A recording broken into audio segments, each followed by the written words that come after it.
Praise the lord. దేవునికి స్తోత్రం కలుగునుగాక. మీ అందరికీ నా హృదయపూర్వకమైన వందనాలు తెలియచేసుకుంటున్నాను.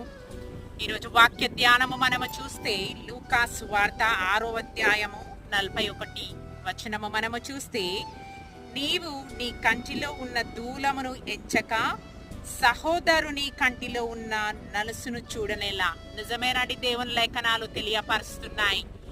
మనము ఇతరుల కంటిలో నలుసునైతే ఈజీగా చూపిస్తాం, కానీ వాళ్ళు తప్పు త్రోవలో వెళ్ళినప్పుడు వాళ్ళకి దేవుని సువార్త ప్రకటిస్తున్నారా మీరు?